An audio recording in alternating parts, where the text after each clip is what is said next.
I would like everyone to think back to a moment where the boundaries of your known world expanded forever.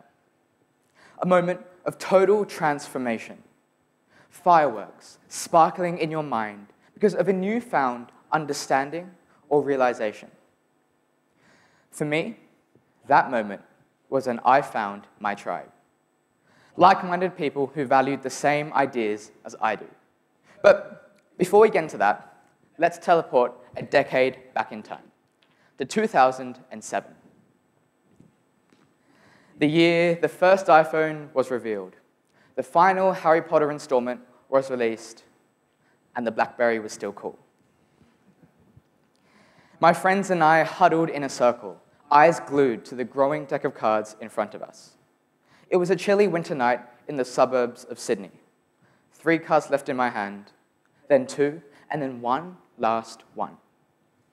What defined my 2007 was a thin piece of black cardboard, distinguishable by its distinct curved black edges and 4 iconic colors in the center. What defined my 2007 was the sight of a pickup 4 card moments away from Uno victory. My 5-year-old self could not imagine anything worse. I honestly remember feeling like I'd hit rock bottom. But of course, in hindsight, looking back, losing a card game doesn't compare to the daily struggles many of you face, let alone the millions who are entrapped in a bleak landscape of war and poverty. But being a typical kid, blinded from reality, my primary source of turmoil has always been from card games or Monopoly night. That is, until a couple of years ago, when my outlook on the world transformed. And it's all thanks to the opportunity of a lifetime, tackling the world issues that plague our society.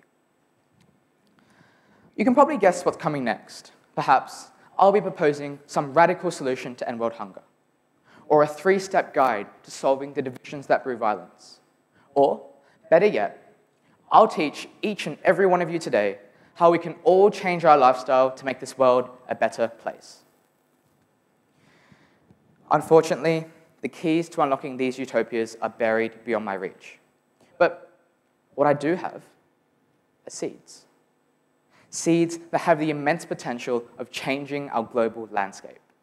Seeds that, when grown under the right conditions, with care and persistence, will blossom into a brighter future of globally engaged citizens. I'm talking about Model United Nations. At first glance, MUN seemed as a pursuit only for the brightest and boldest students, a prospect my 13-year-old self initially shied away from. But I signed up nevertheless, thinking, how hard could this be? Once the reality finally set in, I was seized by a sudden shock of panic. The only thing I knew about the United Nations was that it existed.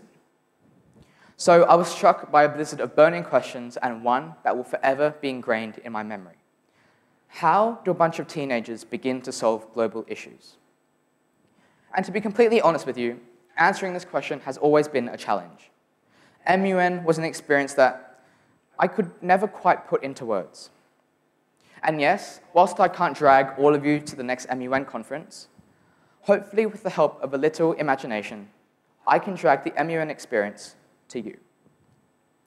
Just for a moment, I'd like everyone to close their eyes and imagine a country. A country you now belong to, identify with. No, not as a citizen, but as a head of state. You could be the president of Zimbabwe, the Prime Minister of Australia, or even the Supreme Leader of the DPRK. And now being a head of state, just imagine the responsibilities you assume. You are now responsible for the economy, politics, national security, every aspect that you can fathom. But above all, you are now responsible for the millions of civilians counting on your every word. That is the premise of Model United Nations. You, amongst many others, become delegates of your respective member states, adopting their perspectives, beliefs, and agendas. You might not be the president or the prime minister, but nevertheless, the responsibility you shoulder is immense. From here, delegates go on a journey of discussing, lobbying, and negotiating to ultimately formulate a United Nations resolution. This could tackle an issue such as climate change, or cybersecurity, or even nuclear disarmament. Each resolution is debated and voted on in Council, and that is essentially Model United Nations at its core. Ever since my first conference, I've always been intrigued by the experience of MUN. For me, it was life-changing and kick-started a greater understanding and appreciation for global citizenship. And I was curious about the positive impact MUN might have had on others. So I created an online survey that looked at the type of people who participated in MUN and the influence that this had to their personal development. Spreading it around the MUN community, the survey received a total of 155 respondents. And yes, while such a sample size can never fully and accurately represent the thousands of individuals who engage in MUN, I made a conscious effort to represent a large range of nationalities, ages, and experience to perfectly encapsulate the MUN populace. One of the areas surveyed were participants' aspirations. As members of Generation Z, we are the future of society. So I was really hoping that through this primary research, I'd be able to identify some sort of trend, something I could point to and say, look, people who participate in MUN have a strong correlation with this respectable profession. Or people who participate in MUN aspire to be leaders or decision makers. Deep down, my whole thesis hinged on this one question and would hopefully prove to all of you today that in the next few decades, you will see a new era of inspirers, thinkers, and doers. Well, after hours of painstakingly scouring through all the responses, this sums up the most popular response. Not only was I heartbroken to unravel the majority were undecided, I was tempted to throw out the data altogether. But then I thought about it from another perspective, and I realized that this percentage really speaks volumes about MUN. Contrary to the persona MUN may portray, this pursuit isn't just for those who aspire to be politicians, lobbyists, or public speakers.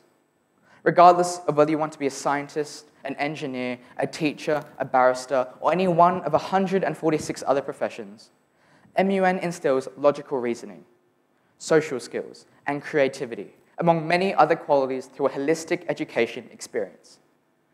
You don't need to know what you want to be when you grow up. Frankly, I don't either.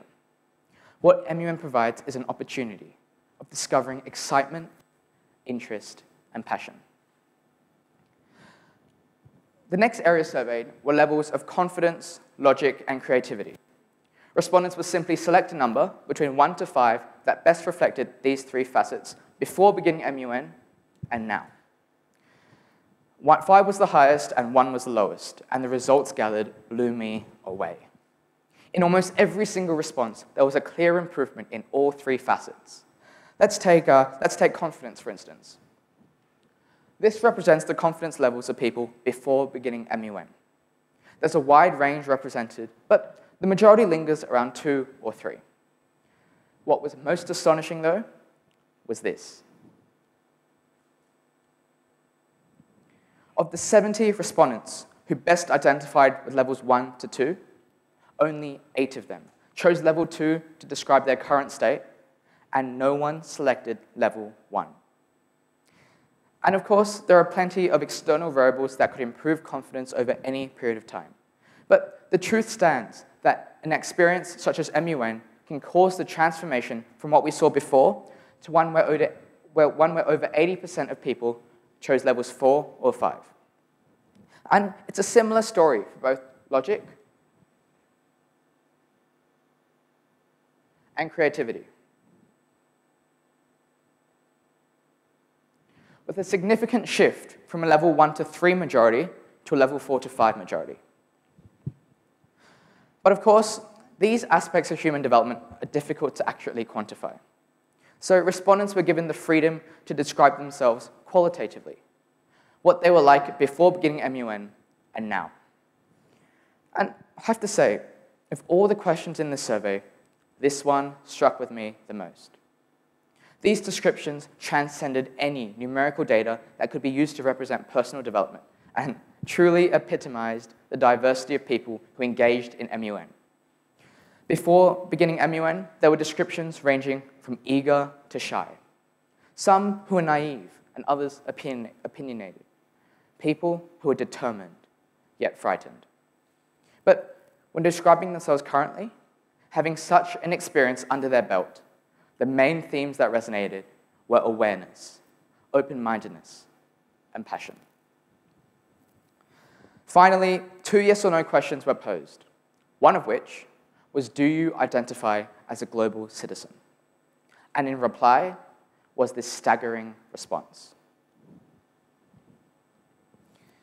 Now, there are many interpretations of what it means to be a global citizen and what this encompasses.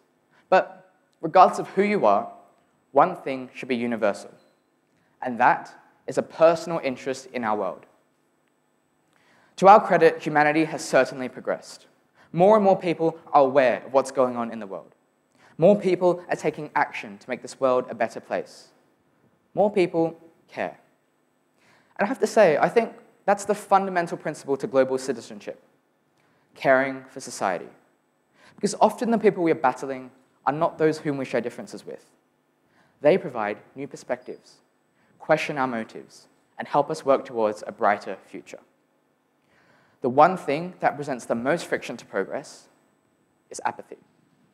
And I'm very optimistic that if a tool such as MUN can ensure 9 out of 10 members of our youth care about the world, we have a bright future ahead of us. Often I hear people say that MUN isn't for everyone. People say things like, I'm not a good public speaker. I shake and I stutter.